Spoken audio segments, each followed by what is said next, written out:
Good morning. Are we still having a little bit of echo from somebody? Hey, that's okay. Thank you very much. Good morning. This is Chair Albert Chang of the New Mexico Oil Conservation Commission. It is right after 9 o'clock on June 11th of 2026. And I'm calling the meeting of the Oil Conservation Commission to order, please. Commission Clerk, may we please have the roll? Yes, Commissioner Bloom, Here. Chair Chang, Present. Commissioner Ampoma. Present. Thank you. Confirm that we have a quorum and full attendance. Is there any discussion on the proposed agenda for today?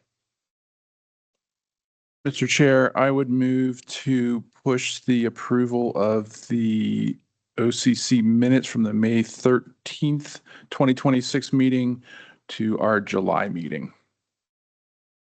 Second. Any commissioners opposed? Without opposition, so adopted. Is there a motion to approve the agenda with that amendment? Mr. Chair, I so move. Mr. Chair, second. Thank you very much. The agenda is adopted for today. I will make a brief note that the two items were removed from the final agenda today. At the request of the parties, the consolidated cases of Goodnight, Midstream, and Empire has been continued to the July 16th OCC meeting, so it's not being discussed today. The Class 6 case had originally, the commission had originally intended to have a status conference on that, but I think we looked through it and decided that we could decide the one pending motion before us on the briefing, and that we didn't need any further status conferences at this time, since I think we're all aware of what the status is and there's been a scheduling order out. So with that, the only matter left on our agenda today is case number 24683, WELC application for rulemaking to amend NMAX provisions 1915-2, 1915-5, 1915-8, 1915-9, and 1915-25. If I recall, and commissioners perhaps refresh my recollection, but there is 3 outstanding items that I think we need to resolve, all of which is in 1915-8. First, it's clarifying language to ensure that the various single well bond categories do not overlap. There was also a discussion around whether or not proximity of operations to or interference from nearby fracturing, stimulation, drilling should be included as a Possible variance? Yeah, as a possible reason to grant a variance. So that's issue number 2. And issue number 3 is how to handle the first 2 years of approved temporary abandonment status. Am I missing any other issue, or are there any other outstanding areas where we need to review? Mr. Chair, as I was reviewing this case, one other thing that occurred to me that we can touch on today, I was just planning to raise it when we got there, but get down there in my notes.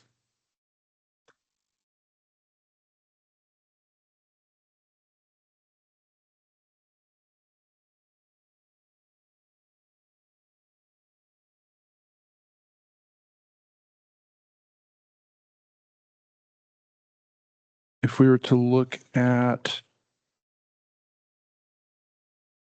1915-8-9 F, on F, there are no dates for implementation or when such bonding is required. So my understanding would be that this would just flow with the end of the rule, saying that this would come into effect May 1st, 2029.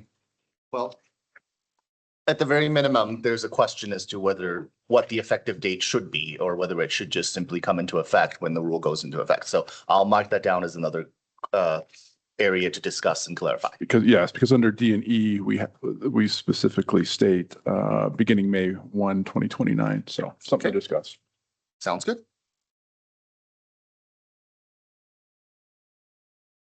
Any issues that others? Okay.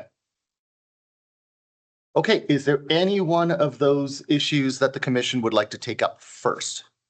Mr. Chair, something that we could perhaps knock out quickly would be a variance for the language around seismicity. And let me get to that.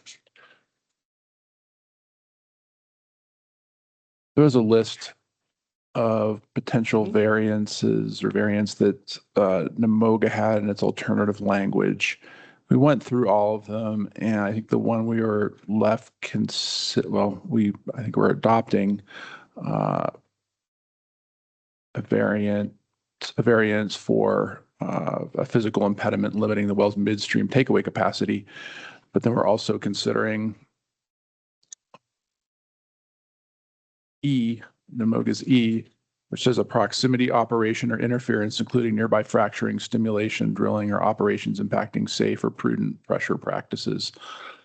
There are instances where production will cease on a well that is deemed to be too close for safety reasons to completion operations, i.e.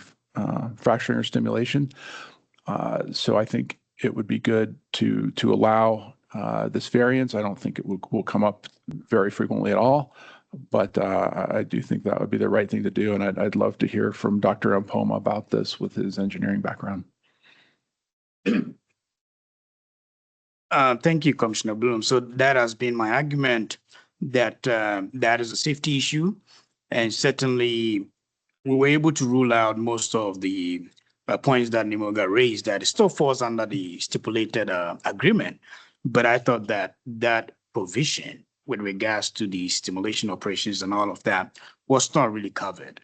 And as you said correctly, this is something that we really need to address to make sure that operators can more or less perform their operations in a safe manner. Thank you.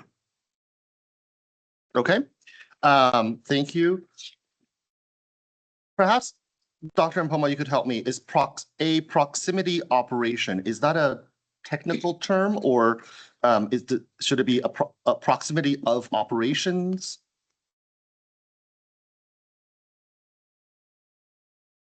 No, the proximity is more like close by operations. And even I would say OCD will have discretion on the operator has to more or less defend their proximity definition to OCD for OCD's consideration, because I think that's going to be very difficult for me to sit here and say that probably 1,000 feet, probably 2,000 feet will be a good proximity. So I believe that OCD can have that discretion to decide whether what the operator is saying is more or less defensible to meet the proximity criteria. Oh, yes. So sorry, I don't disagree with that, but I'm trying to say, does this? I'm just trying to make sure that this wording works for everybody. Should it read a proximity operation, or should it read proximity of operations? Does that matter to you? Of will probably make it more clearer. So proximity of operations, comma, or interference. Yeah, that works too. Okay. Well, I know this is in the weeds, but we might as well get it to say exactly what we want it to say now, as opposed to trying to come back and fix it later. And Mr. Chair, yeah, I was also thinking we need to make sure that this flows well out of D3. Right. Yeah. Well, would it help if, and we also need to, I think Commissioner Bloom is correct that we also want to make sure it flows out of the rest of D3 and that it all fits together grammatically. I think the next unenumerated paragraph under I, so not I, but if you look at Namoga has a proposed paragraph right here where they've made grammatical changes so that it fits with the expanded list of exemption or potential rationales for variance. So Sheila, could you do us a favor? Would you mind pulling up the Word document with the language that had been circulated with the commissioners last night? Maybe we could have that live and we can just make sure that we have all the wording the way we want it.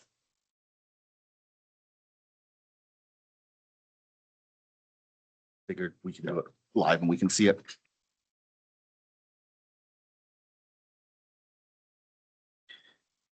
Thank you. Could And we- Mr. Chair, perhaps you would clarify for the record this document that you're referring to, its Sure. genesis and how we came to obtain it. Sure. Given the multitude of track changes and it got a little hard to follow. So I took just 1915-8 and 1988 and I'm sorry. Yeah, 1915-8, and I don't even think I took all of it. But I took the applicant's red lines and did my best to incorporate the changes that the commission had adopted or had so far at least tentatively agreed to adopt, added the change, including language from Namoga that the commission also wishes to adopt. So this is my attempt at pulling together for at least a demonstrative to guide our discussions of where we are at the moment. And the new highlighted language in gray, highlighted in gray or underlighted in gray, is new language that I proposed for discussion today that is meant to address the overlapping bonding category issues that was also raised. So hopefully this helps. Sheila, do you mind going? Go ahead, Commissioner Bloom.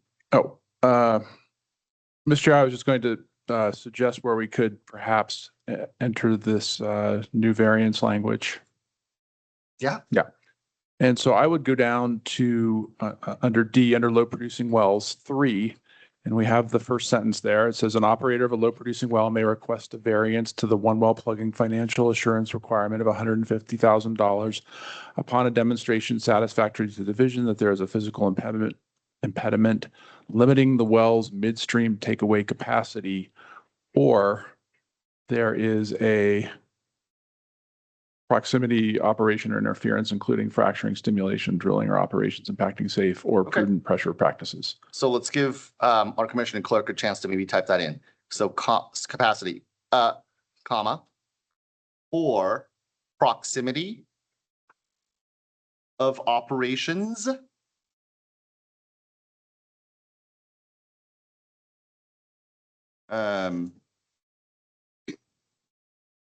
Well, that's too many ors if we also have or interference.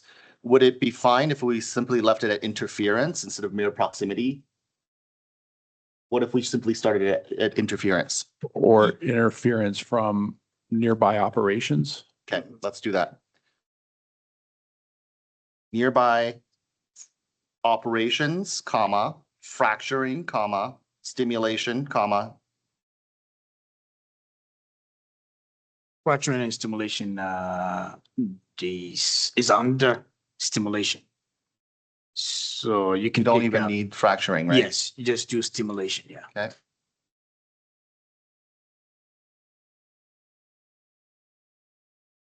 Or drilling, because I'm going to skip operations because we already put operations in there. We just reordered it.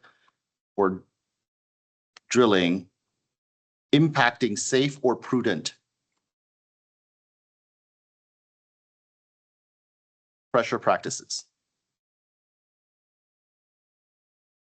period. And then get rid of the next three words. Great. Our Madam Clerk, would you mind highlighting or somehow marking that as new language? I think we're running out of colors here, but we can.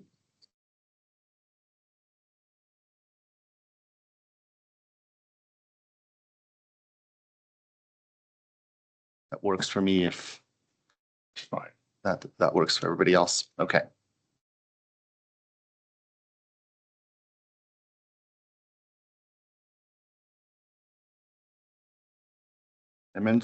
So then we go down to, so the new language down here might also need to reflect. So the next sentence there, a demonstration should track Namoga's paragraph after subpart I, right?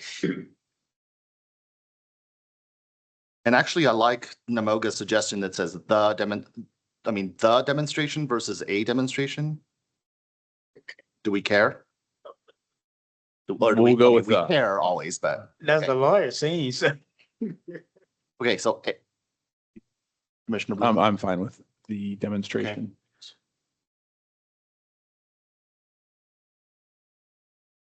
The demonstration shall include a certification from the operator detailing the nature of the I think the reason Namoga proposes constraint is because safety pressure practices are more of is a broader constraint than mere physical impediment. That's correct. So Correct. I would accept Namoga's proposal to alter that to constraint. Could we change that to constraint?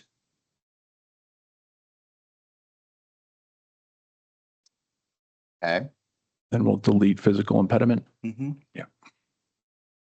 Explaining why the constraint. the constraint again, yeah.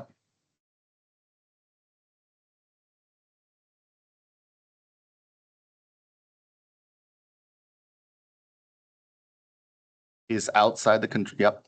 So delete those two words.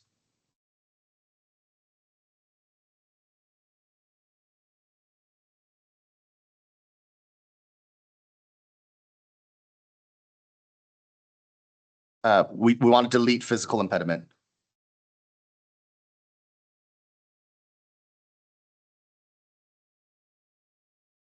Yep. So explaining why the constraint is outside the control of the operator. Detailing the alternatives that were or are being explored to address the so again, it's broader than just lack of takeaway capacity. So the constraint.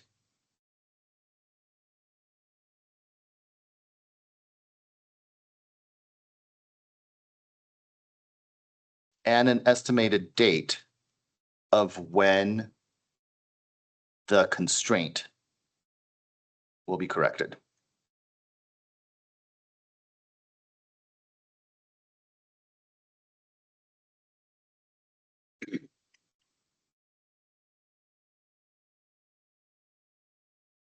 That was easy. That works for me. Does that work for everybody? It does, and I thank you all for considering this. Appreciate that. Of Thank you. course, of course. Thank you for raising it. Since we are in this document already, does that resolves this issue, right? Yes, Mr. Chair. Okay. So since we're in this document already, would it be all right if we went through my proposed other grade language or changes to ensure that the single well bonding categories do not overlap? Yes, Mr. Chair, I'd be glad to do that. Okay, thank you. So the first change I made starts with subsection C. If our commission clerk would be so kind as to scroll up. Oh, that's too, thank you.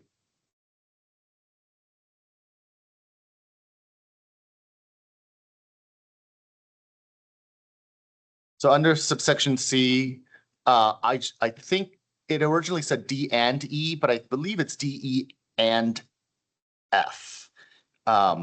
If somebody could please double check that and let me know if they agree with that. I'm sorry, where are you referring to, Mr. Chair?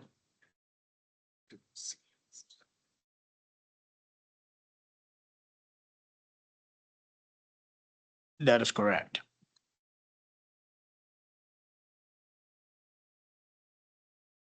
Yes. Is there consent from my fellow commissioners to make that editorial change to D, E, and F? Yes. Okay. Yes, and I would agree to the other changes in light gray there as well. In that same line. Okay. No opposition to that? No opposition. Okay. What about D? If we go down to the next section, then D. So D, E, and F for clarity refer to respectively wells that are subject to single well bonding due to low production, wells that are subject to single well bonds based on operator portfolio risk, and wells that are subject to single well bonding due to inactivity. So now we're in D. And again, we don't, I think it's pretty clear from the record that there isn't,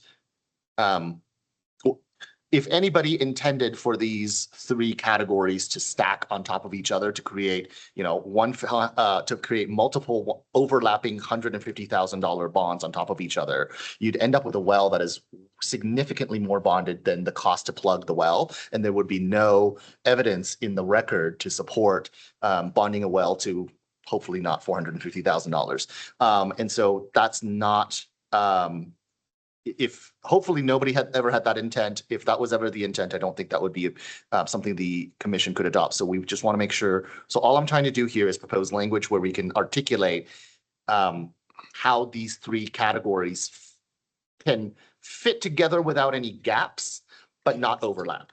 Mr. Chair, I agree. And I think there was a lot of time spent from all sides talking about what it costs to reasonably plug and abandon a well.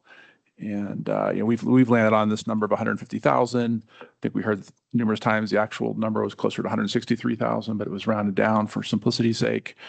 So I really don't recall either any sort of programmatic move to have bond stacking or multiples of $150,000. So I agree that we should proceed and make sure that this rule does not, double or triple bond a well. At least, yes, perfect. Certainly, at least not at the single well level, right?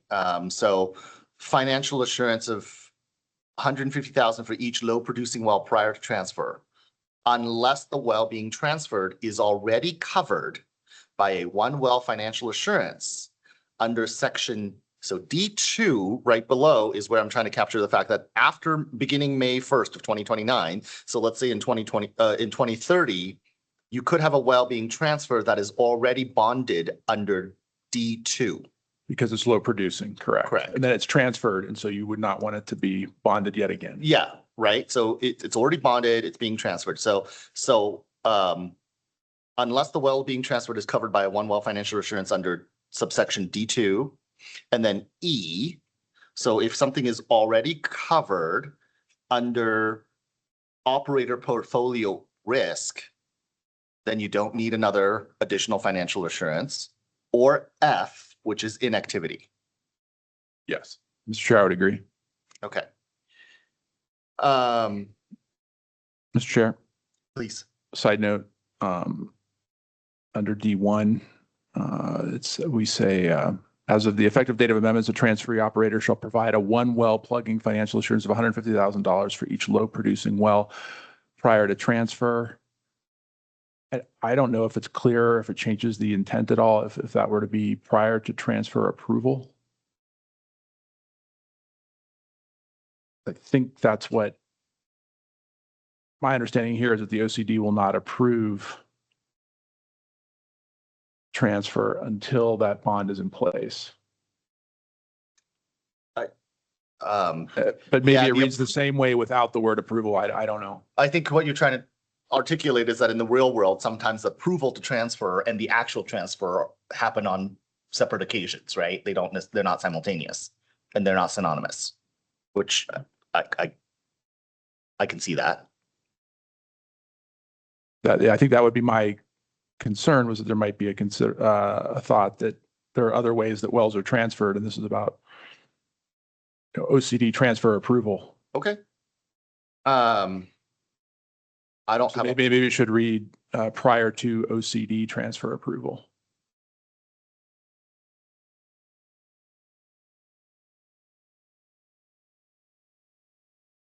prior to.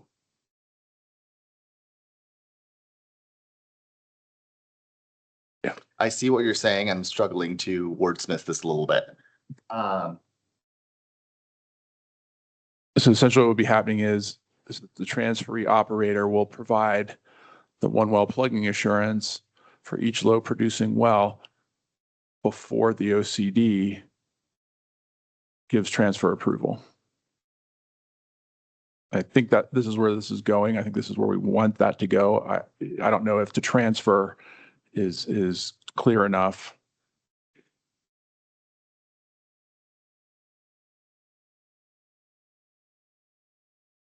I mean, I see where you're going with this, but then it seems clearer. Then we'd have to, or it would be easier if we could flip the entire sentence and simply say OCD shall not approve a transfer until the operator has provided plugging financial assurance, right?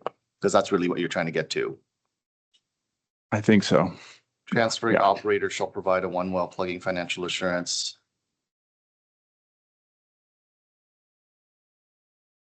I mean, I see where you're going with that. That would require a little bit more in-depth wordsmithing though. Yeah.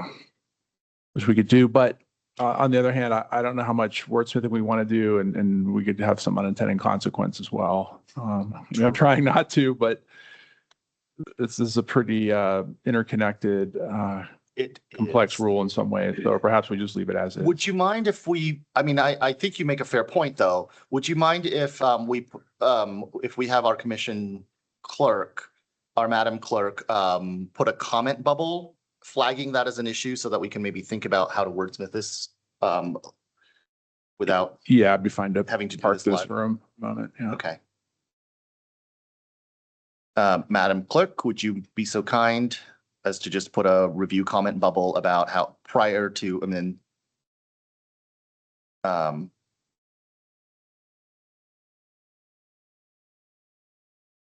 Sorry, let me get it back.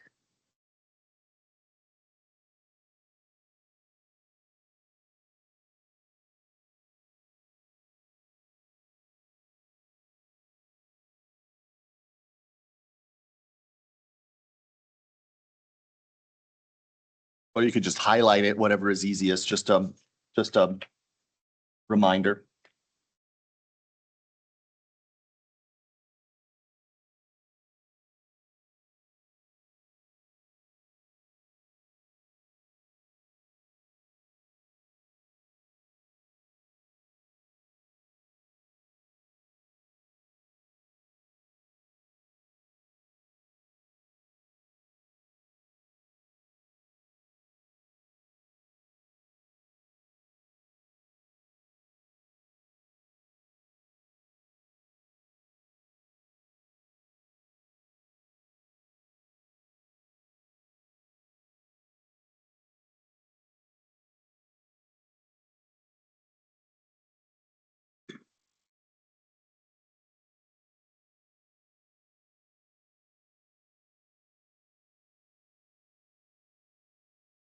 So, Mr. Chair, can we look at the A, 1915.8.9?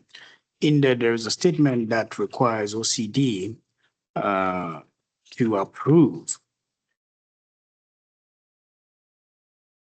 So it's saying the division shall not approve and the operator shall not proceed with any proposed drilling or acquisition of operating authority under 15.9, 19.15.9.9 and MAC until the operator has finished the required financial assurance. So does that not really cover the concerns of Commissioner Bloom?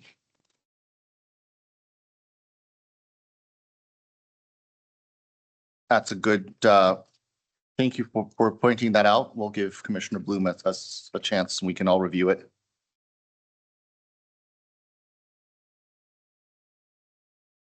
Yes, I think that would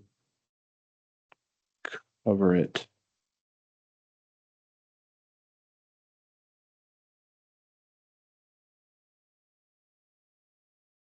And even it goes on to say this subsection A applies to subsections B through H of this session.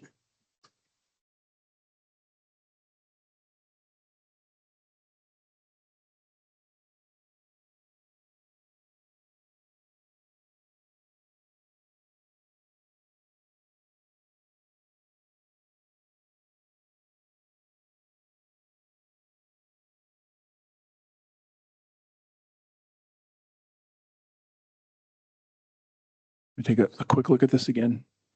Take your time.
I'm not sure. I look at A and saying that the division essentially is requiring that the operator not proceed with drilling or acquisition until the financial assurance is in hand. And then D1 says is actually when that shall be undertaken. And so I don't know if, transfer needs to be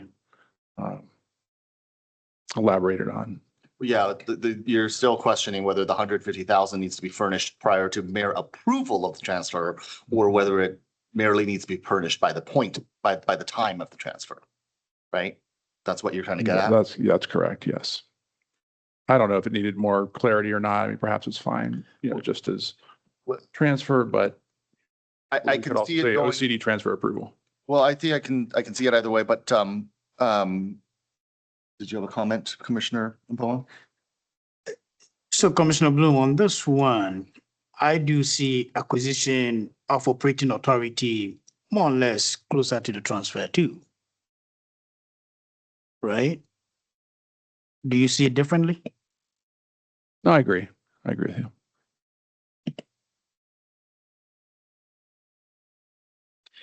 Madam Clerk, could we please highlight, it looks like you've got the comment on, we're scrolling around a little.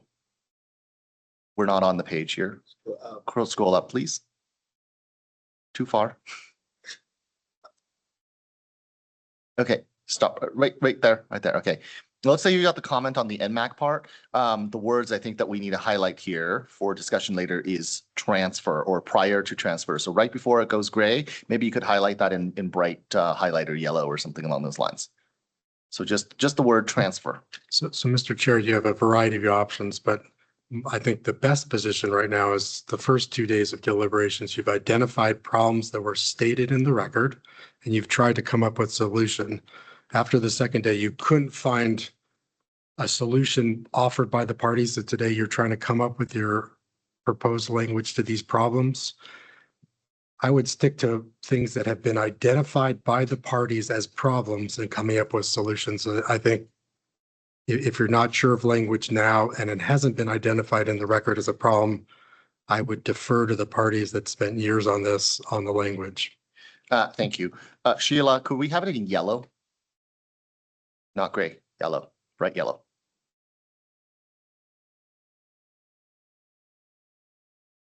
Thank you. Yes, so I hear that, which is why I'm merely highlighting it and not making any changes at the moment. But I wanted to at least acknowledge that Commissioner Bloom had a question about the language here. So If it's all right with you, Commissioner Bloom, we've put a pin, let's put a pin in that and come back to it. That's fine. So the rest of the gray highlighting continues to be my attempts, clunky or otherwise, to resolve the potential for double bonding that came up when Dr. Mpoma was reviewing this language. So D2, my attempt to resolve that is to add the language in gray there. An operator shall provide a one well plugging financial assurance for each low producing well that is not covered by a one well financial assurance under subsections E or F. The reason I did not include, so this is already in D, right? So this is D2. And so the point is to make sure that D, E, and F do not stack on top of each other. So if D kicks it, so this only applies if it's not, for wells that are not covered by E or F. Makes sense to me. Makes sense to me.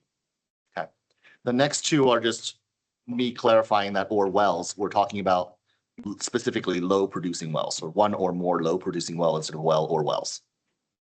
That's fine. Just so that we're limiting it to the low producing in this section. Okay. And then the next line down is actually, we're going to come back to the part in green, because that's actually a slightly different thought that I had. So I wouldn't mind taking it in turn if you don't mind. Oh, Just work okay. our way through it. Sure. Yeah, I think I see where you're going, but if you just talk us Sure. through it, I don't think it'd be a very long conversation. Okay. If we could go down to subsection 4 and 5, then we scroll down just a little bit more. Thank you. Perfect. Okay. So the language here is actually off to the side in a bubble. I know when we first discussed this, we took the language from 1915-4, which is our own rehearing language. I simply looked to 1915-17-16, where the division has otherwise a variance provision, and the language is ever so slightly different in 1915-17-16. And I think it avoids the failure language and simply replaces it with if the division does not take any action. And that way an action could be to extend, for example, if for whatever reason the division found that an operator needed more time, the division wanted more time to work with the to negotiate some sort of a longer time period for acting on the variance. This would match the other variance language in other parts of the NMAC. Mr. Chair, I like the substitution. Yeah. That the division administers. I support this as well. Thank you. Okay.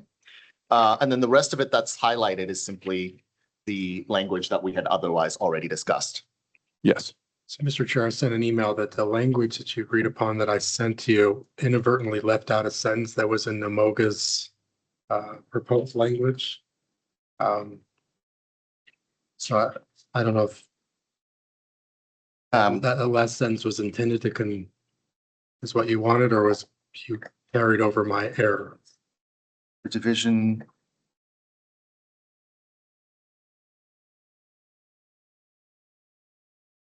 Could you, I'm sorry, remind me of the sentence that I'm looking at again, please? All right, so right where the cursor is, it says if the division denies the operator's variance, the operator shall have 30 days in which to file a request for hearing with the division, period. Normal appeal and hearing procedures apply, and such hearing shall be conducted pursuant to the procedures for adjudicatory proceedings in 1915-4 NMAC. I think that was intentional. I believe we actually discussed this, if I recall correctly, because 1915-4 is the adjudicatory provision. So pursuant to normal procedures in 1915-4 is already captured by simply referencing 1915-4. I recall that discussion as well, Mr. Chair.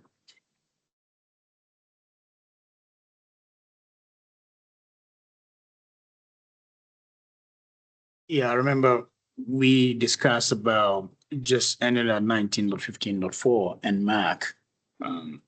because that takes care of the normal appeal procedures. That's resolved. Thank you. Yeah, that was my understanding, was that 1954 captures the rest of that sentence. Okay. Then moving on, scrolling, continuing on down.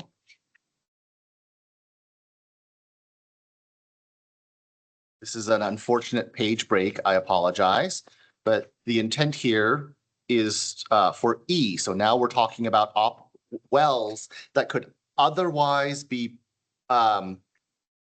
perfectly operational, churning out oil in perfect condition, but that the applicant urges us to bond for because it's owned by an operator with 20% or more of wells, and therefore this is a portfolio risk provision, right? So here's the way that I'm intending it to read, and you guys can tell me if this makes any sense to you.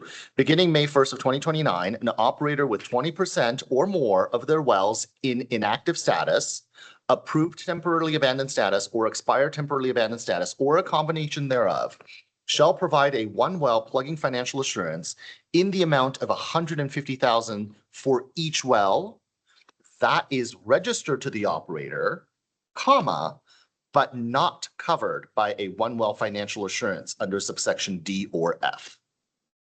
Because by definition, this operator will also have inactive, this operator could also have inactive wells, right? Because 20% or more. But those inactive wells would be bonded under F and not bonded under E. E would bond the wells that are for that particular operator that is not already bonded under F. Or D.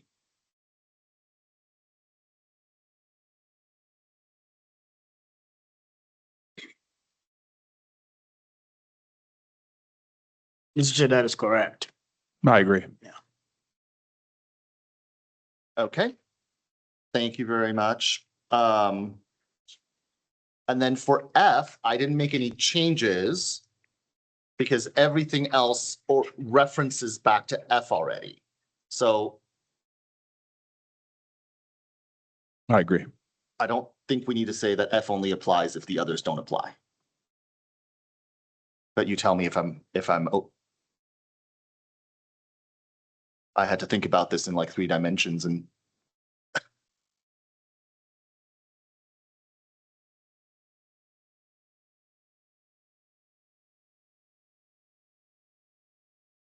So if there was an operator that had a number of wells, but one was inactive, that well would be bonded under F. under F. And then if they went over 20%, they would have to bond all their other wells minus the one that's covered under F. So we're good. Just I think we got rid of the double bonding possibilities this way. if anybody sees any gaps, let me know. I got myself quite in a few knots trying to untangle that, trying to make sure that we left no gaps, but also no overlaps. Right. All right. It's tricky. I think you did it. So thank you. So, Mr. Chair, with that, we are excluding the 2 years. We haven't, Well, we'll that's come back to not the next, so that was gonna be the next topic was, Okay. then let's talk about 2 years. Okay. Then, yeah, I agree. Okay. So, Mr. Chair, let me just build a little bit of record for the appellate, and these will be softball questions. But for the appellate record. So the problem that you're working to resolve here, is it the double bonding between SLO and the OCD, or is it stacking? Tell the court and the readers of the record what problem you're trying to solve. Happy to do that. The basis of all the evidence that we heard throughout this entire rulemaking is that, and the statutory basis thereof, is that we need to have a single well financial assurance that reasonably approximates the cost of plugging that well. we've got various categories being proposed by the applicants here for the commission to consider, each of which could lead to a $150,000 single well bond. Sections D, E, and F, as originally drafted, intentionally or unintentionally, I think unintentionally, at least led some of the commissioners to be concerned that they could be read as independent conditions that could all each apply and require a $150,000 bond, and therefore could be read to stack and require bonding of $300,000 or even $450,000.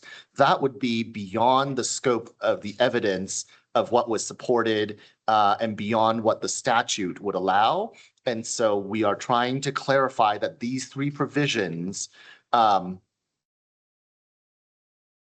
operate together without gaps between the categories, but also without creating an overlap, such that these are three separate situations that can lead to a well being bonded at $150,000. But we wanted to make sure that there's clarity in language so that there's no confusion as to whether or not these three conditions would lead to stacking bonds of $150,000 per well. And Mr. Chandler, you mentioned the potential of double bonding with the land office. I think we would note, and as I've noted previously in this forum and on the record, that the land office is apparently conducting a rulemaking at this time related to financial assurances. It is not concluded, so we do not know if there would be double bonding there. Also, the land office cannot call an OCD bond under current state law. So those two bonding worlds do not yet intersect. And I think lastly, there's probably more to say on this, but at least for today, lastly, the land office is bonding at the lease level and not at the well level. And I think typically there are on average a number of wells on each land office bonded lease. So whatever, I think if the land office lands at $150,000 per lease, that might be divided among the number of wells that are out there in terms of the financial assurance that is available, and could be something like, $50,000 a well or, $30,000 a well. So different tracks, apples and oranges. And if I could just also add quickly for the record that in proposing the language that we discussed today in the highlighted or underlined in gray, I did not consider the slow or any potential bonding action that may or may not be contemplated by the state land office. This was merely to avoid duplicative readings between subsections D, E, and F of 1915-8. 8-9 and merely to prevent these three categories in this one section of the proposed NMAC from stacking. Okay, that's great. And I know I'm just trying to deal with this quote here from the Supreme Court. A ruling by an administrative agency is arbitrary and capricious if it is unreasonable or without rational basis when viewed in the light of the whole record.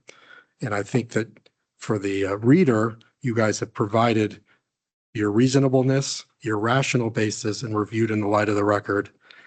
I cannot guarantee the parties will not still say this is arbitrary and capricious, but at least a judge and the law clerks will now read this.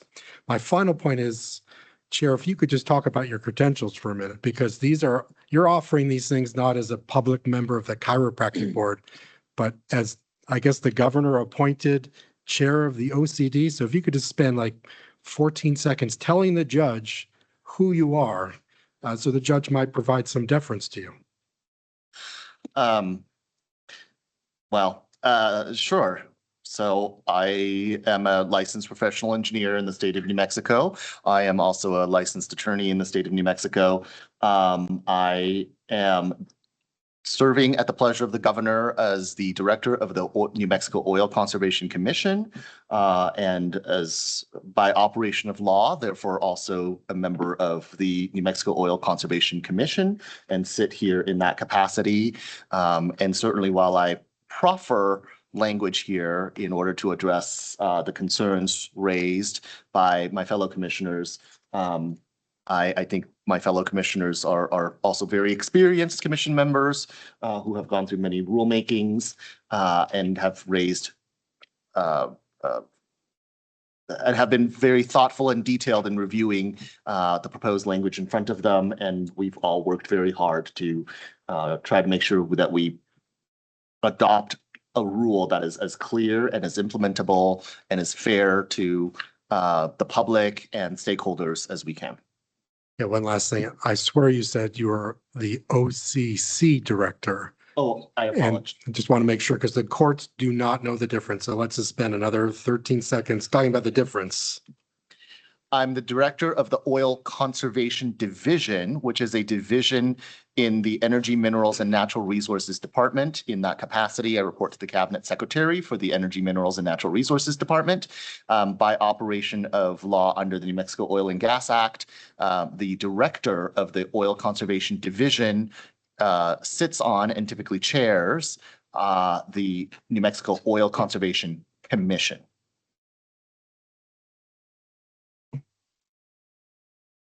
Hopefully that lays sufficient foundation. That's all I have in terms of grade lines to clarify how these sections should these three D, E, and F, right? These three subsections should read next to each other. The only other remaining issue I think in front of us today, knock on wood, is the question that Commissioner Mpoma had raised around the first 2 years of a temporary abandonment process. And I will open the floor, but I had some thoughts there as well that I can share. Mish. Yeah, please go ahead.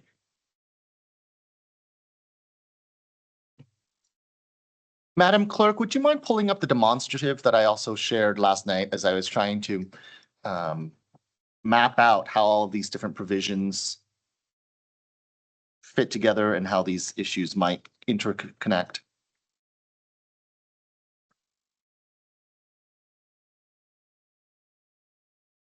So that the public can see what I'm trying to illustrate here.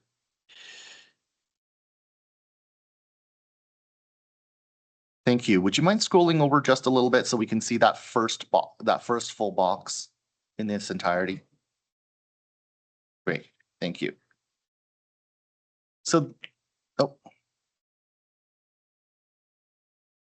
Actually, I like the zoomed in version because I'd like to address one of these boxes at a time if we could.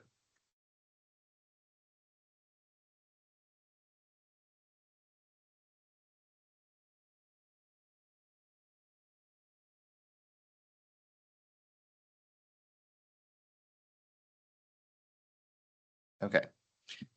So I understand there's NMOGA proposed, and based on NMOGA's proposals, Commissioner Mpoma, you had raised the question as to whether the first 2 years of approved temporary abandonment, i.e. inactivity, should be exempt from bonding because operators could put their wells into TA sometimes for knowing not because of neglect, but for perfectly rational operational reasons. Which, to be fair, I take your point.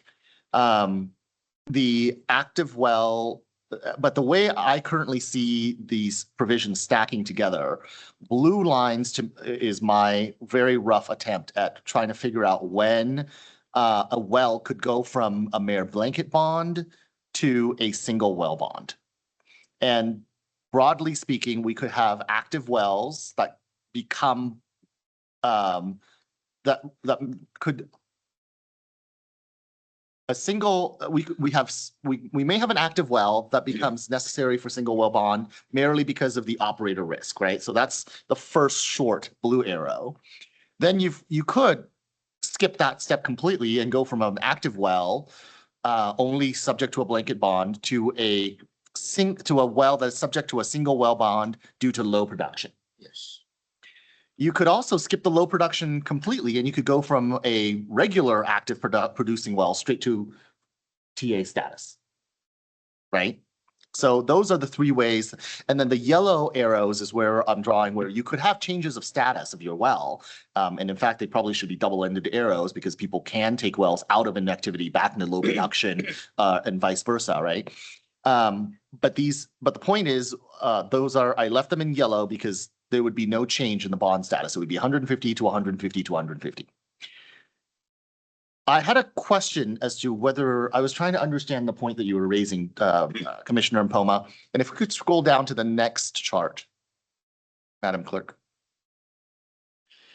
The concern that I had is if we were to allow an approved TA bonding exception, talking about the first 2 years of that temporary abandonment, I wanted to make sure I understand your intent, and I was concerned whether or not we'd end up in a situation where we could end up bonding a well only to unbond a well to then rebond that same well. Mr. Chair, so the proposed 2-year exception, so assuming a well is an active well, and for whatever reason, straight away goes to temporary abandonment status, that is the approved TA status. Now, what that 2-year provision is providing is that that well is still bonded under the active blanket bonding. And it will take the operator 2 years to make a decision as to what they want to do with their well, or get into the inactivity where it needs to be bonded 150,000. So they are not actually without a bond. There is a bond. Right. We agree that there is a blanket bond for the operator, but not a single well bond at 150,000, right? That is correct. Okay. But if somebody were to shut that well in, wouldn't the first 180, so at day 181, so we may need to review the definition of low production, because I think if you shut it in, the first 180 days, nothing happens. But day 181, it becomes by definition a low producing well. And so if the low producing well, you'd already have to put up $150,000 bond. So, Mr. Chair, you were trying to, I think the last time that we're discussing this, you were trying to include the days of inactivity before that well becomes TA, which I supported. Okay. Yeah, but we did not resolve that. So if we resolve that, then what you are proposing is more or less, I do support that. But we need to really clarify the time period, because from what you just said, what that means is that if OCD do have a discretion that a well has to be 180 days without more or less being moved to a TA, then it means that by the time that operator starts to even think about TA, their well already fall under the low production. So that one, I'll agree with you on that. But if not, then we still need to discuss. And so I'm not even, I don't know that I'm proposing anything. I just want to make sure that we are on the same page as to how these definitions interact with each other. Because I'm not clear that I understand how, I just don't want to end up in a situation where we could end up bonding something for 6 months, unbonding it, and then having to rebond it in another few months, right? So I just want to make sure that we are on the same page and understand how the definitions of these various categories interact with each other first. And then we can talk about whether or not we agree or disagree with how, what they should do. Thank you for I think that's all we need from that demonstrative. Thank you, Sheila. So partly it's because we've got a bunch of definitions that seem very circular to me. Like,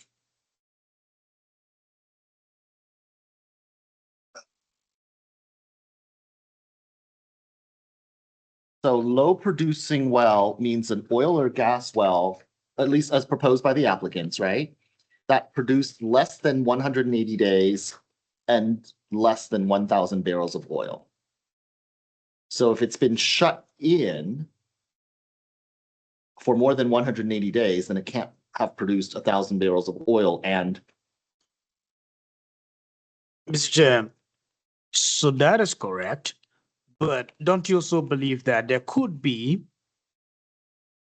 an active well that operator more or less applies to be TA'd without that well being a low producer? The way that this definition is written, it doesn't say anything about what they applied for, didn't apply for. They become low producing whether they like it or not, regardless of what they applied for at day 181. So maybe we need to, so I think perhaps the definition is what we need to amend. Is that what you're suggesting?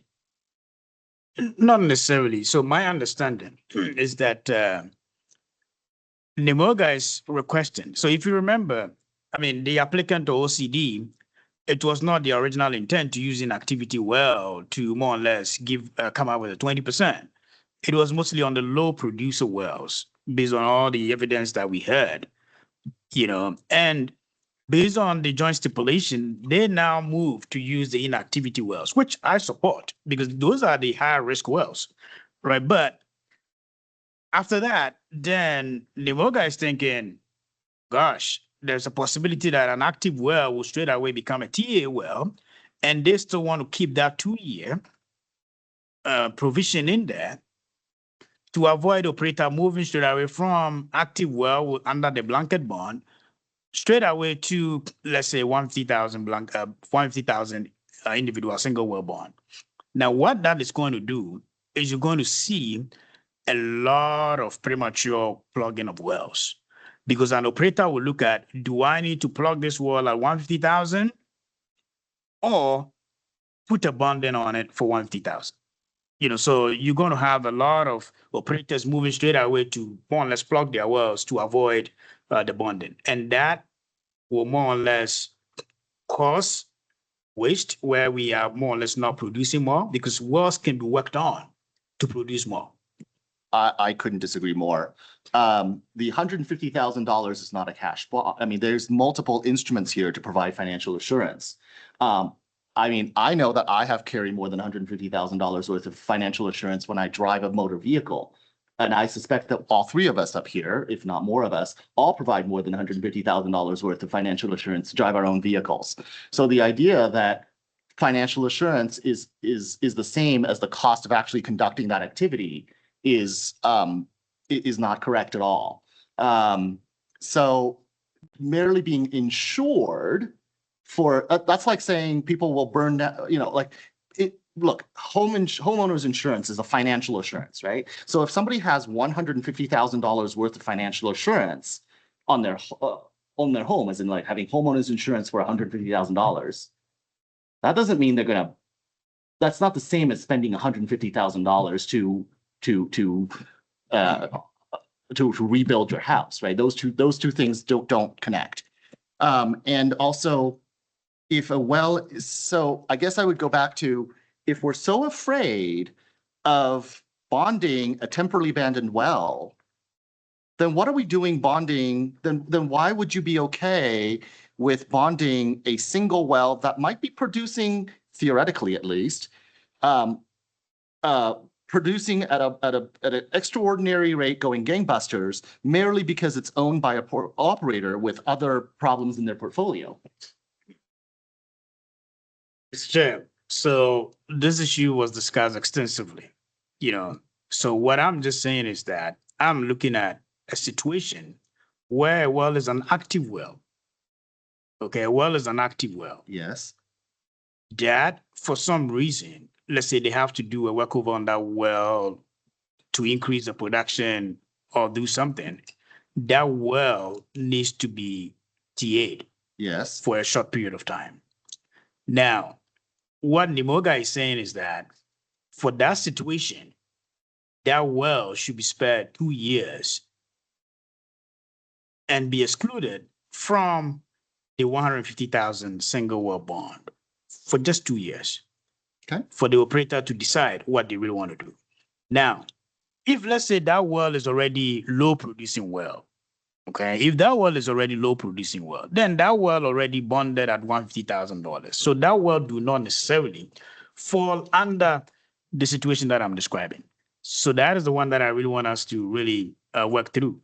Now, you suggested that in normal OCD practice, even before a well becomes TA, they've already gone through a period of inactivity, right? So I thought we would probably work on a language to include all that inactivity time period to really offset that 2 years. So in that case, we don't really need to put any 2 years in the rule, but start the inactivity right from the time that they stop, let's say, producing, or even when they started applying for the TA. Okay, so let's make sure we're on the same page about when this proposed 2 years should or shouldn't apply. Because I think you've just told me that if you, at least you believe that if again, an active well, it could be a higher producing well. But let's just say the operator is considered a risky operator because of other wells that they own, right? Because 20%, right? So let's just say this operator has 50 inactive wells, but they have one awesome money-making well. That money-making well is already bonded under the operator portfolio risk provision. If they were to TA this wonderful well, let's call it the wonderful well, would you then force OCD to unbond, give back the $150,000 only to then rebond after 2 years? Mr. Chair, no, because that one, they've already fall under the portfolio risk where their well is more like the inactive wells is over 20%. So that one, even all the active wells are bonded singly, by 150,000. So they do not enjoy that provision. But assuming an operator do have more active wells than their inactive wells, and they just want to move one well, which is an active well, to a TA status, to work on it.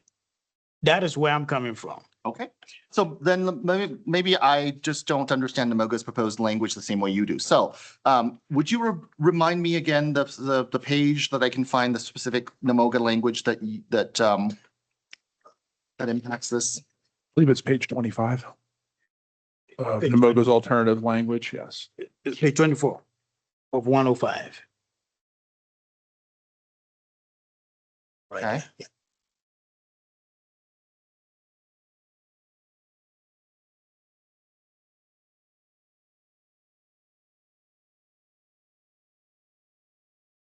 I'm sorry.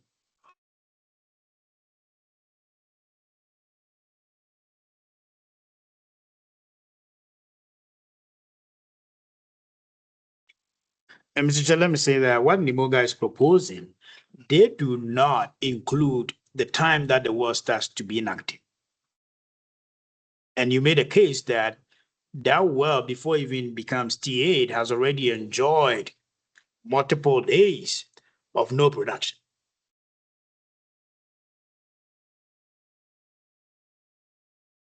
I want to make sure I follow because maybe I'm not. Let me read this again because maybe I'm not reading this the same way that you are. Inactive wells and wells in expired or approved TA status for more than 2 years.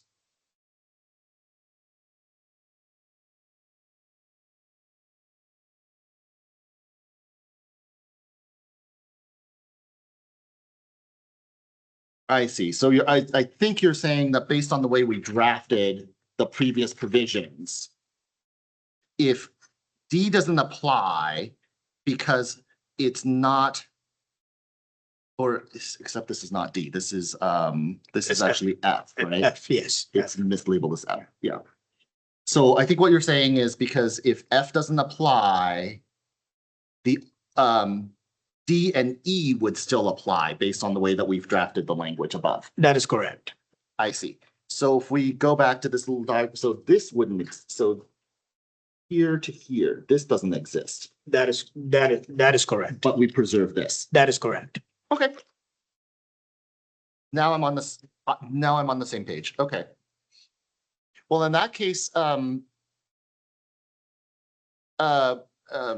if our commission clerk, would you mind pulling up the Word document with the language that we've been wordsmithing again? Perhaps we can go through this and make sure that we look at a final version of what we're trying to adopt. Yes. Okay.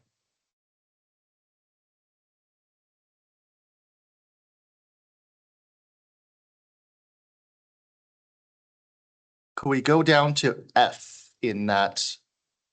There we go. Okay.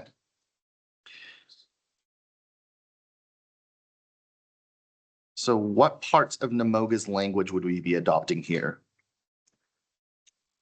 Mr. Chair, so I would say that, so let's say inactive wells and wells in expired or approved. Okay, so let's, for the commissioner clerk's clarity, let's get, so we delete the word approved. We delete the word and. So then we go to, we keep the word expired, but then we go to, then we add or approved. Expired or approved.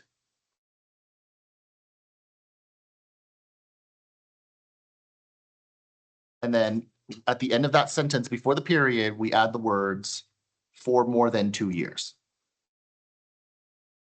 And even, Mr. Chair, I will add that for more than 2 years, not subject to the low producing provision. And then,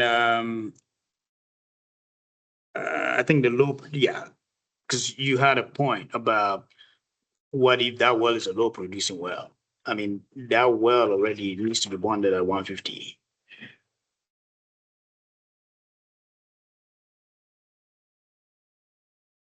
Dr. Poe, you would add at the end of that the words for more than 2 years that are not subject to. Well, that's what I was trying to D figure. D above. Mhm. Is that right? Okay. And that would satisfy the concern that you had. I'm trying to figure out whether that's even necessary to satisfy the, because maybe I'm just reading it back. So maybe we can, so you can read it and maybe tell me if I'm just reading it wrong or reading it. But D and E would still, D and E would still independently apply to anything that F didn't apply to, right?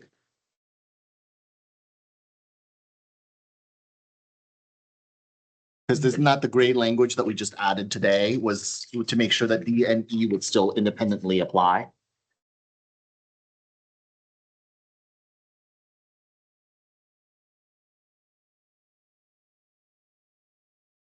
Because if it's not covered by financial, not covered by a one well financial assurance under F, then D would apply. Yes. So I think the gray language today actually resolves that Okay. problem, right? Okay. But well, no, tell me if I'm correct. I'm asking a question legitimately. So I would say that let's try to frame F and then we can cross check Okay, to make sure that we are on the same page on that. are you tracking? Does that make sense? Okay. Then in that case, with Madam Clerk, if you could leave that, just cut that for now, the not subject to low producing provision. Just leave it at more than 2 years, and then we can go back and see if that tracks. Okay. Then I've got to go back.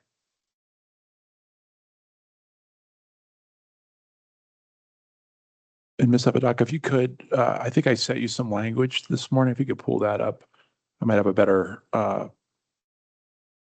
phrasing of this.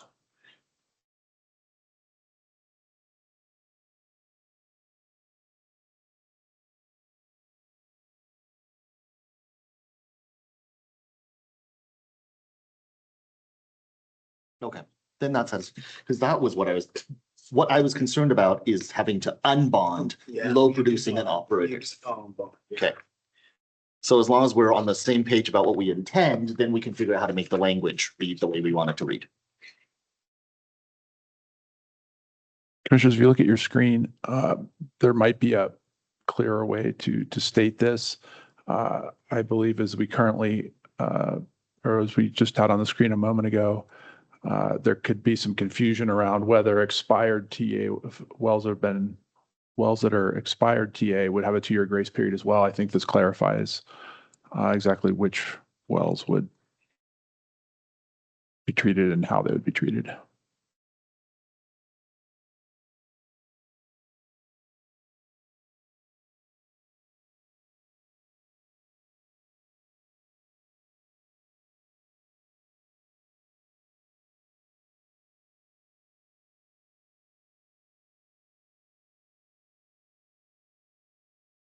Mr. Chair, this provision, like what Commissioner Bloom drafted here, still satisfies what we are discussing.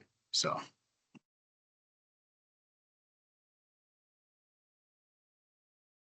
Mr. Chair, if I read the alternative NEMOGA language in there, red line, green font draft, it says right now, inactive wells and wells in expired or approved temporarily abandoned status for more than 2 years. So could that be interpreted as expired for more than 2 years? That expired wells wouldn't have to bond until more than 2 years pass, right?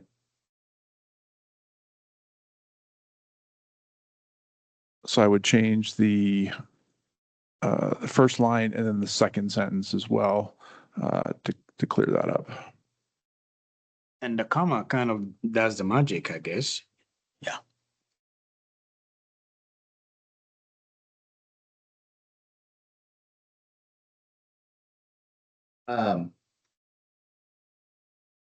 I see what you're doing there and I understand.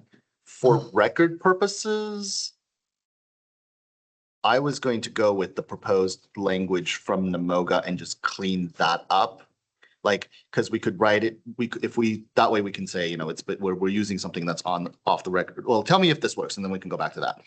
What if we said an operator shall provide financial assurance for wells that are inactive, comma, wells in expired temporary abandoned status, comma, or approved temporarily abandoned status for more than 2 years. So, Mr. Chair, I think you guys are going to get everyone angry at you with this proposed language. So the law that the two parties have total disagreement on is 7214, and you're fine to choose one legal interpretation or not. But the law itself says require one well financial assurance on any well that has been held in TA status for more than 2 years. So I believe the NEMOGA would say the 2-year language has to be with all TA, not just expired TA, not just approved TA, all TA. So Commissioner Bloom's language, the way I read it, says that the 2 years is only attached to approved TA. So I think NEMOGA would say that's wrong. And certainly the applicants believe that this is an incorrect reading of the law, that there is no 2-year thing, not currently, and NEMOGA is making up what doesn't even is required right now. But Zach, so for a well to be classified as expired TA, it means it has undergone or gone through approved TA and expired.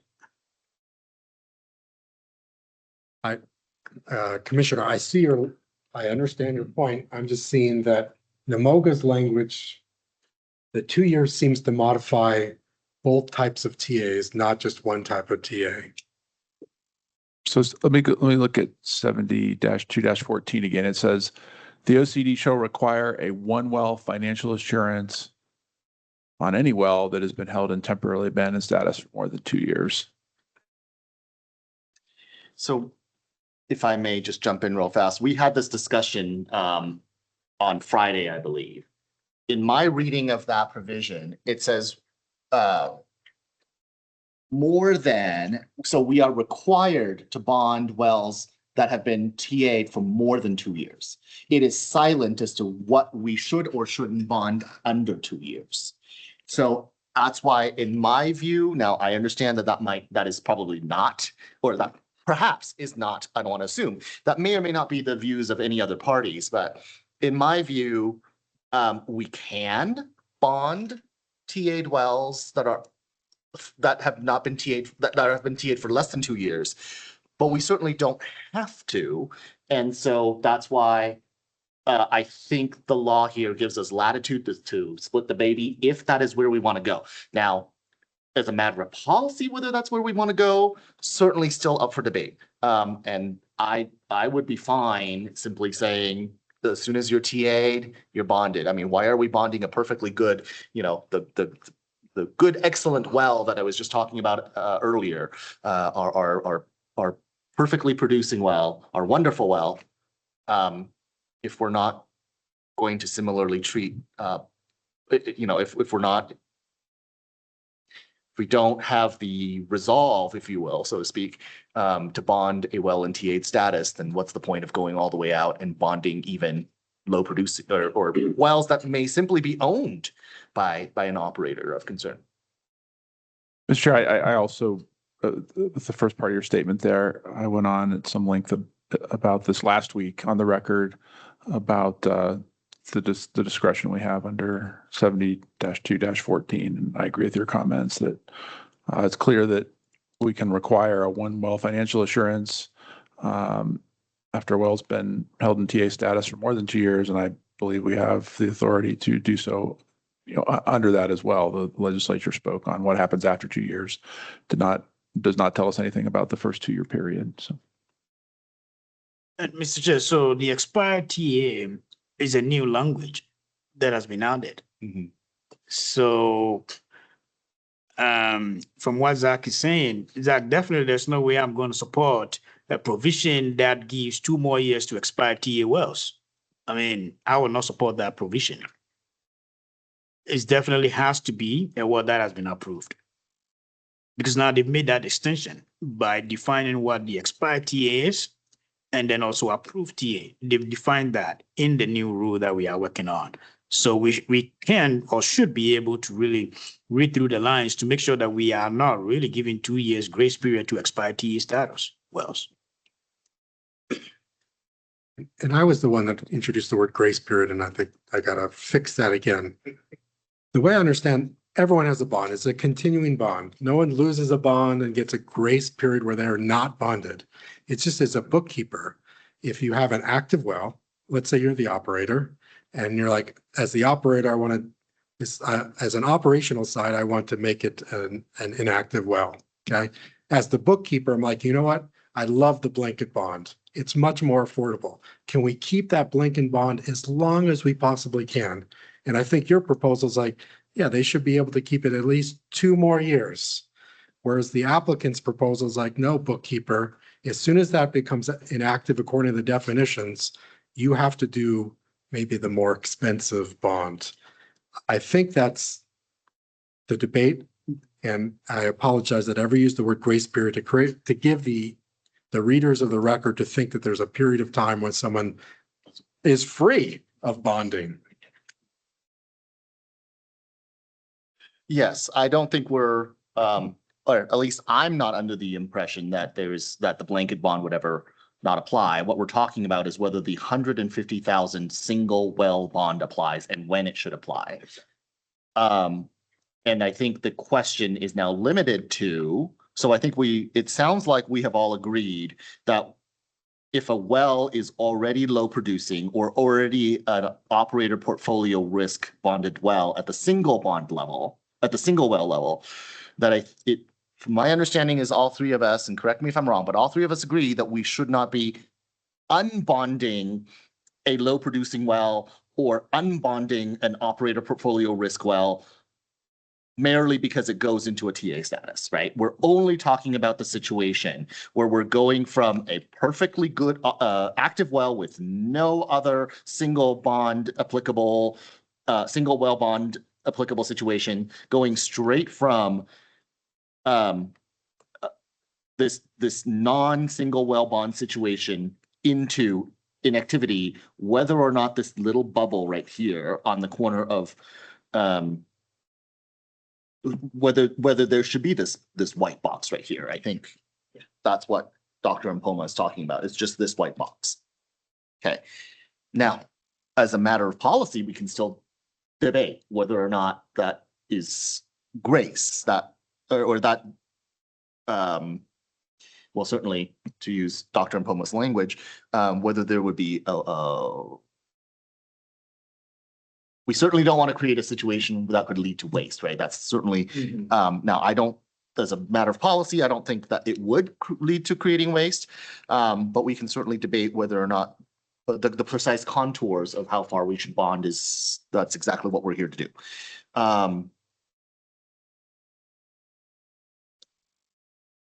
I'm happy to invite debate on this point. I think Commission Counsel's point, and correct me if I'm wrong, but I think Commission's Counsel's point is that if we didn't split the difference and went with only one, and went with the applicant's proposal as written, there would be less room for debate as to how the law applies. But Sure, I think I think at this point I lost track of what the proposal is now. I proposed some language. We heard from Mr. Chandler, some back and forth. putting aside whether or not Namoga's language is perfectly well wordsmithed, I think the question is whether or not this 2 years should come, right? Like whether or not there should be a 2-year exemption from bonding for a well that is going into an approved TA status and only approved TA status from only a situation where they're not otherwise already bonded at a single well level.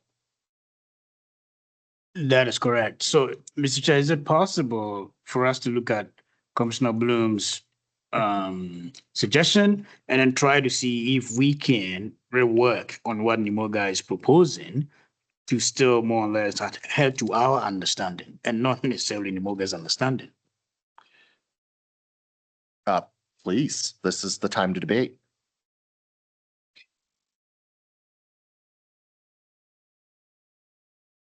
So, Commissioner Bloom, you are starting with wells in approved TA status, or you still have the inactive wells there? I'm sorry. I'm sorry, Commissioner Palmer, could you please restate the question? Yeah, so I'm trying to see how we can reword the existing Namoga's language to incorporate what you have here. Because, I mean, what you have here supports what I'm thinking. Okay.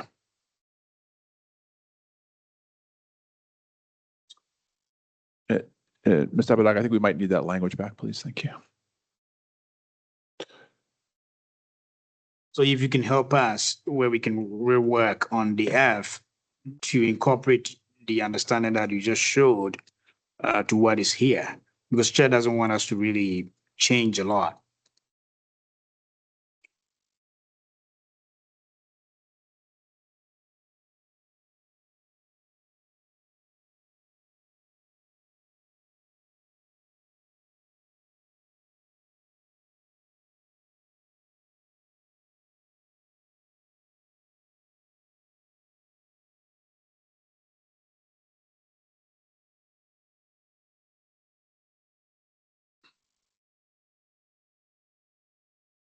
Yeah, I'm not sure where you want to go, unfortunately. So I thought I fixed it there, but if this is the direction we want to go, if we want to create that carve out for Goodwill that's going into TA status for 2 years, we don't believe it needs a bond.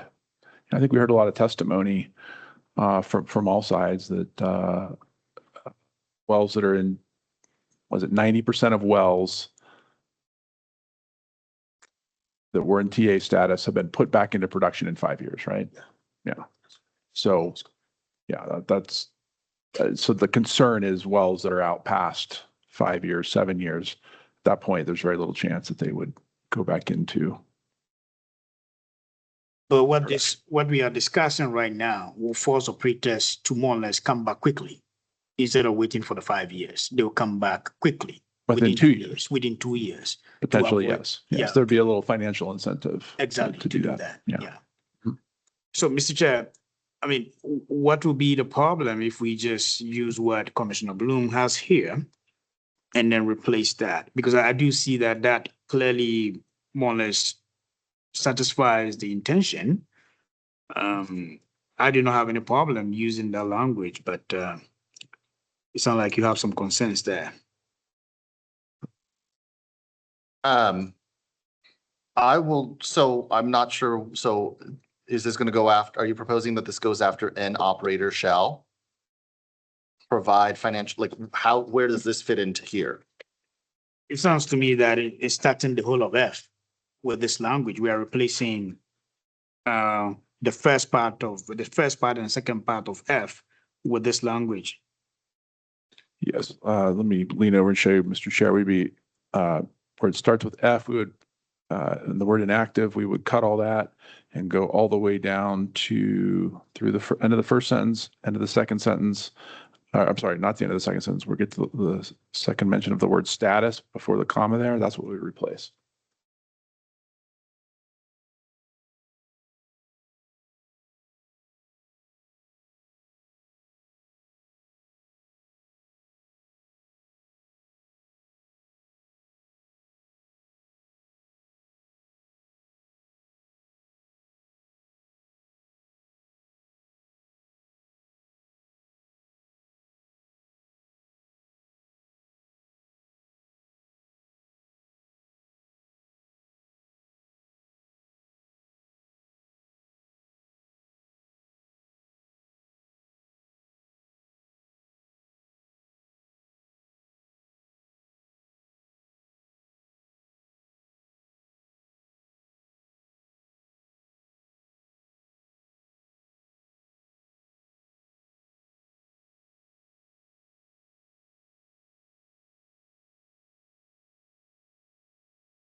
As a mere point of, just for clarity of grammar, I would, if this is the path that the commission wants to go down, I would suggest wells that are in, so making it, basically making it parallel statuses, right? That are in approved TA status for more than 2 years, that are in inactive status, or are in expired TA status. So you're talking about status, as opposed to a well and then a status, and the status, well, status. I think that makes sense.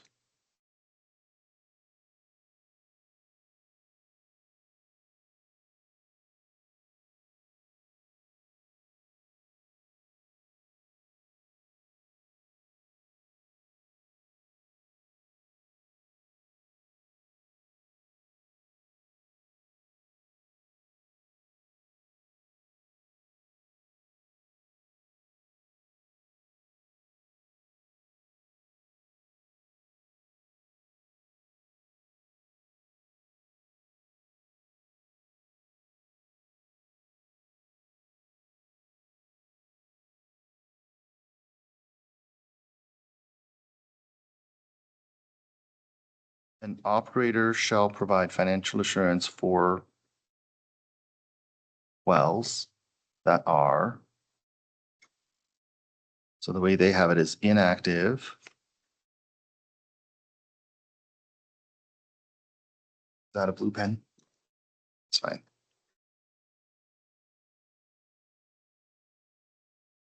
Wells in expired TA status or wells in approved, yeah, they also have it all jumbled up.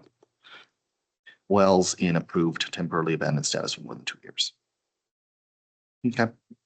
Okay, so basically once you, I see where you guys are going with this. Mr. Chair, could I ask for a 10-minute break? Sure. Thank you.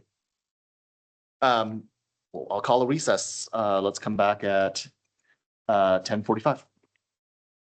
Thank you.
Good morning. It's 11:10. This is Chair Albert Chang, and I'm calling the commission meeting back to order. I apologize for the delay.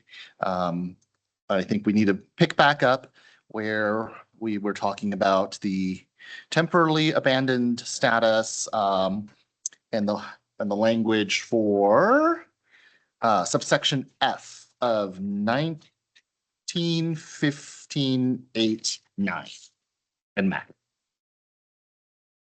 Okay. Have you any updates on the proposed language in front of us? Mr. Chair, so where we left off was that we will probably stick with Commissioner Bloom's suggested title and still go back to the same language that Nimoga proposed and then try to work off from the an operator shall provide financial assurance. Okay, I think we're ending up, they're actually pretty darn close, I think, so. What's beeping? Okay,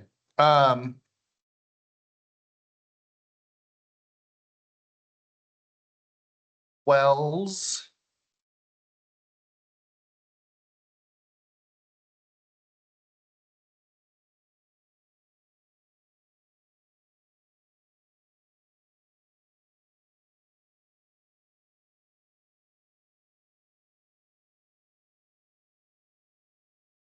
Mr. Would you Chair. like to read some proposed language here, or, yeah, Sure. go for it. Yeah. Mr. Chair, I think you had, looking at the language in front of us, second sentence, I believe you suggested adding the word that in two places. That would be an operator shall provide financial assurance for wells that are in approved TA status for more than 2 years that are inactive wells or that are wells in expired TA status. That are. And then after or. Actually, may I suggest, in approved TA status for more than 2 years, comma, in inactive status, comma, or in expired temporary abandonment Oh, status. very good. Does Yes. that work? Sorry, we weren't talking about the title, Madam Clerk.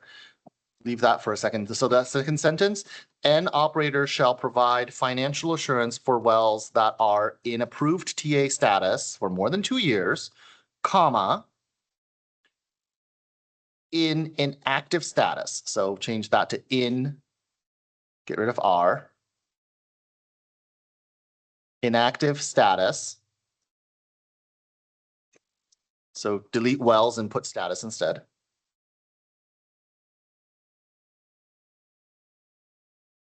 Or delete the next 3 words. In expired TA status. I think where we have TA, we should just write out temporarily abandoned in both locations. Thank you.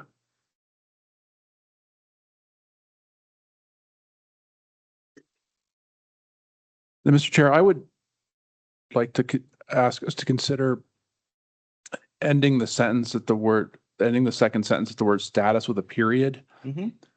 Because it goes on to say, or for which the operator is seeking approved temporary abandonment status pursuant to, et cetera, right? No, I would end it there. Yes, I agree. Because if we include that, there's this sort of, it opens up this gray area where something's not expired nor expired TA status nor TA status. They're seeking it, and that would have to be bonded, which wouldn't make any sense either. So, okay. Yeah.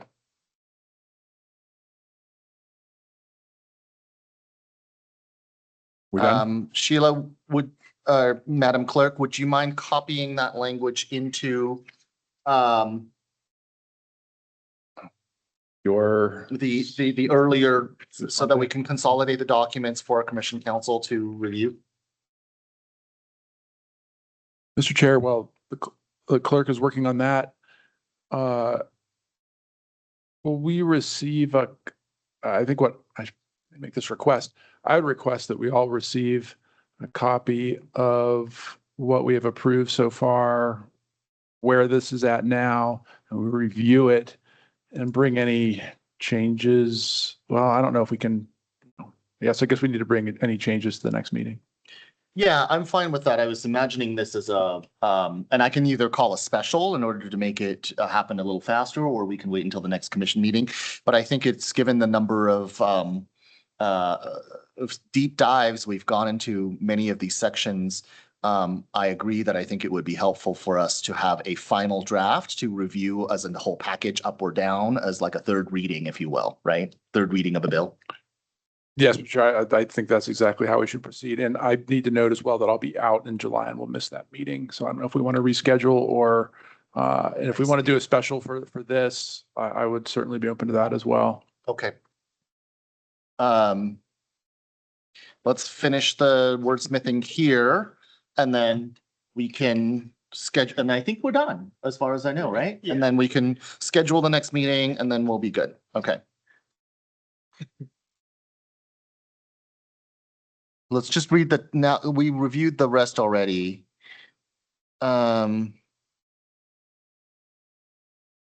Wait, now that doesn't, because now we've got the period in the wrong spot.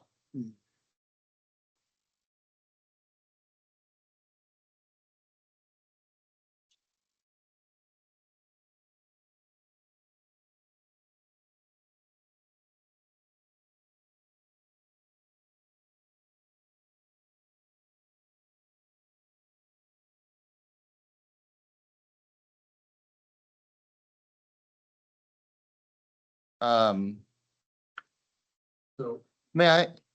Oh, go ahead. Mr. Chair, yes, I think once the clerk replaces the language here for us, we'll be able to say something to the effect of, we'll continue that second sentence, which we just updated.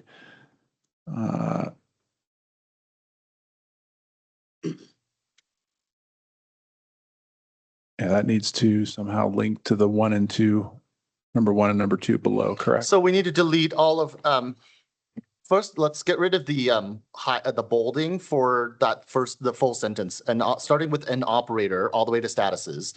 That, not bolded, please. No, the heading needs to be bolded. I'm sorry.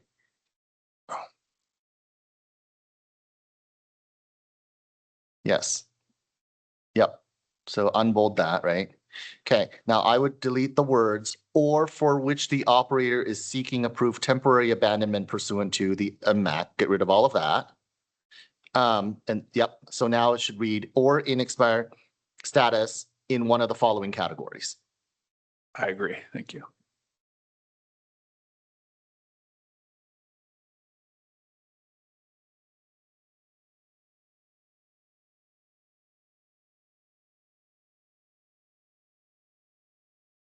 Let me review this against the original applicant's language. I'm going to check my list of our to-do list as well for today.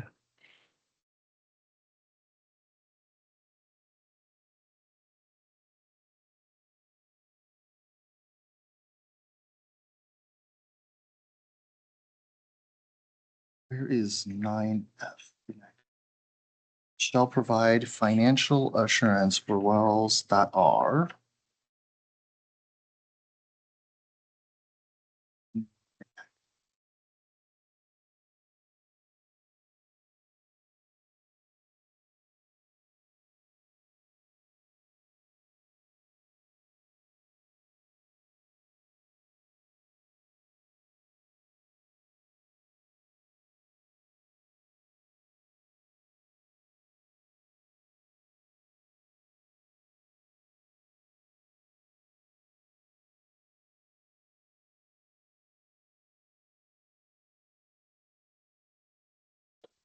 I'm trying to compare this to. So we would strike even, so this language is still struck even though it's in the original applicant's language, right? Yes, Mr. Yes. Chair. Yeah. Yes.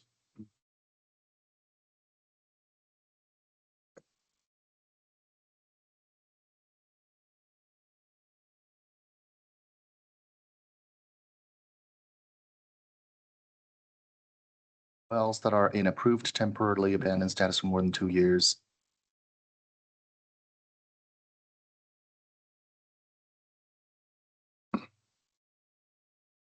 May I strike the 2 words in the title, in the bolded title, the first 2 words of the second line to strike that are. So it will read wells that are in approved temporarily abandoned status for more than 2 years, comma, inactive wells, comma, and wells that are in expired TA status. That work? Yeah. Yes, Mr. Chair, we should probably replace TA. Yes. Yes.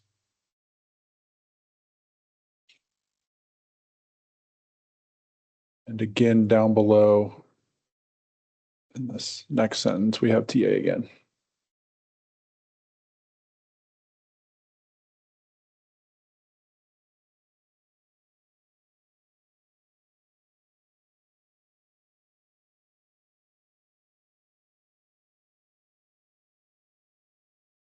And all right, let's save that and not have to lose anything.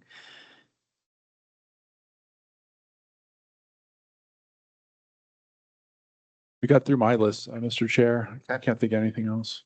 Okay. And I just for the record, Commissioner Clerk, could you pull up the demonstrative and the chart again? Because I just want to put it on the record what we had discussed, because I know there was a little bit of circling up here that's not necessarily on the YouTube videos.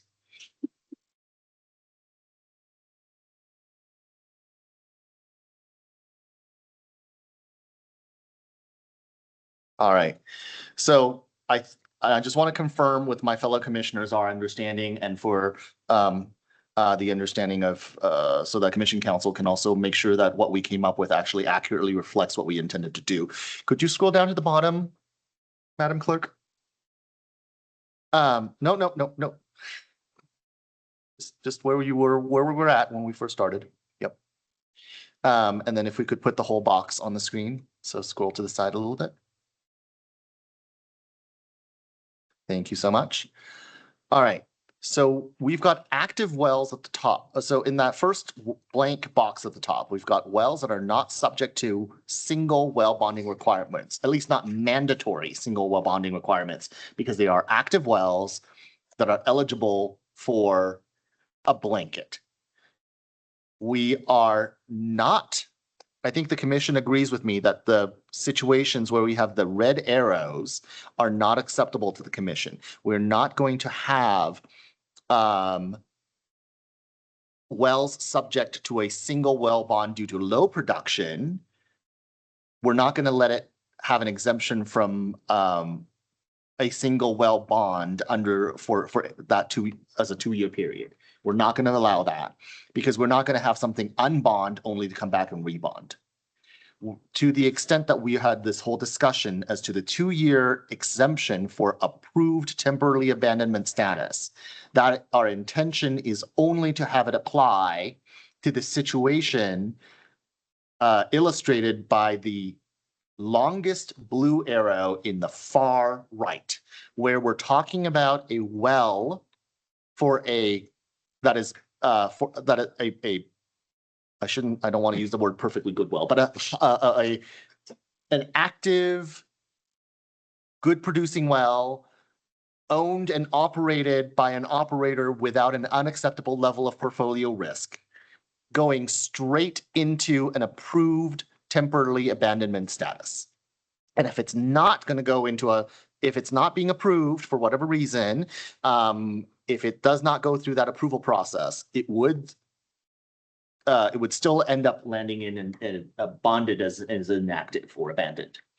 We're only talking about a situation where we will give an operator that 2-year grace, that 2-year, and to avoid the word grace period, but that will avoid requiring a bond for 2 years only if an operator stays out of the low production category by obtaining an approved TAs within the first 180 days and somehow brings it back to active status within that first 2 years, or else they will fall into the inactivity category and be bonded at the single well level.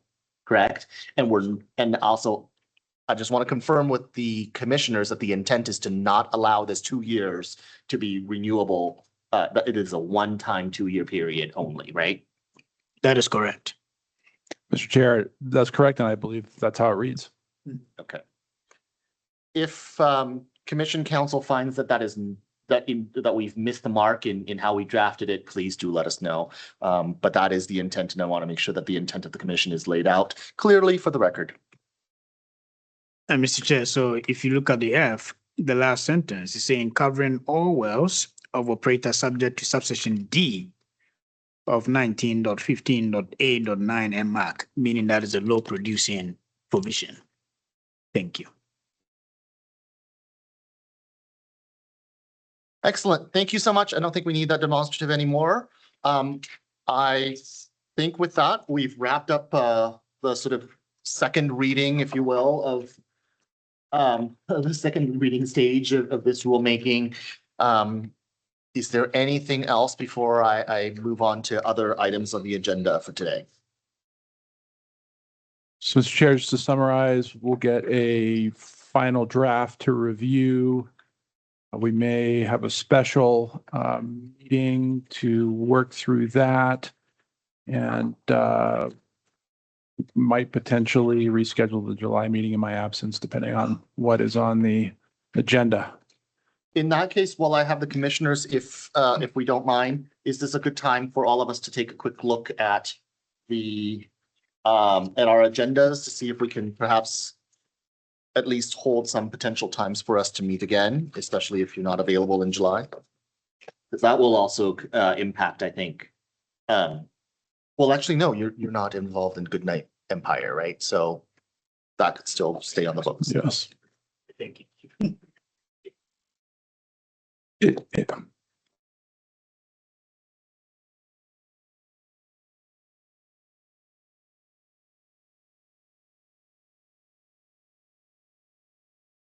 I'm available. I know I'm available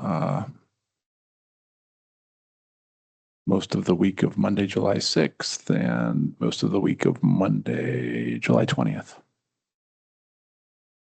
Just a second to boot up my computer here. What are your dates that are effective for you, Commissioner Mpuma? Yeah, so I'm not also available on the week of the 6th July. But I'm available on the week of the 13th July. I'm out the entirety of the week of the 13th. Oh, so the weeks that are good for both of you would be just the week of July 6th, is that right? No, Oh, July 20th? yeah, July 20th. I apologize. No worries. And then I'll notice too that or state that on the week of the 27th, I believe we begin the Class 6 hearings. I'm sorry, say that again? The week of July 27th, we begin the Class 6 OCC hearings rulemaking. Is there any date that works for either one of you before July 20th? Before. Yes. Before.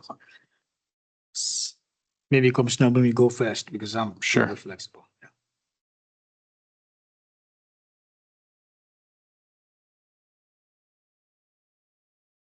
For me, it'd be July 1st. Wow.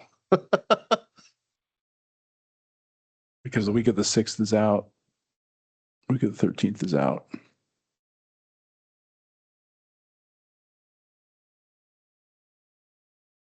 But if you were only to do Goodnight Empire at the regularly scheduled hearing, Mhm. Balin would be here for that, and I would not need to be present. Okay. But I'm thinking perhaps we should hold at least the morning of July 1st for a possible special to go over the final rule, because I don't want to hold that for more than a month and a half. Sure.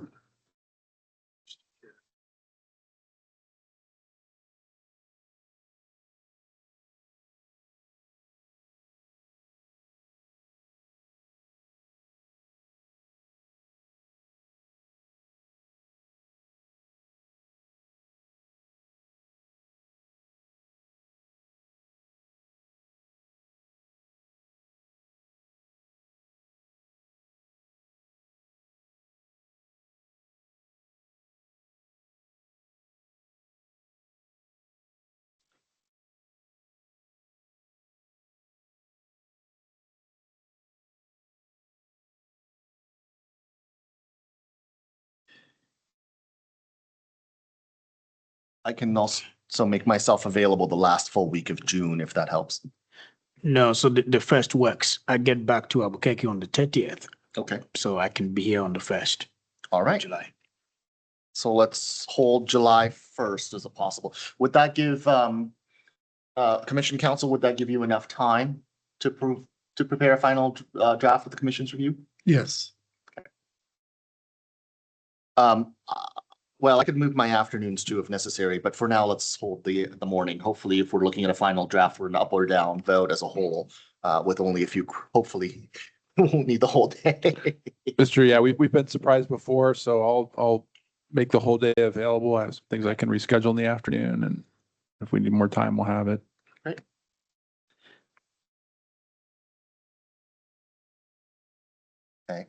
The only other things that I have on my, so July 1st for a possible special to be confirmed later. And then those of us who are involved in Goodnight Empire will plan on meeting on July 16th unless otherwise indicated in the meantime. And the only other things I have on the agenda for today is any, if any, is whether or not there's an update on pending OCC litigation. Mr. Chair, there's no update at this time. Okay.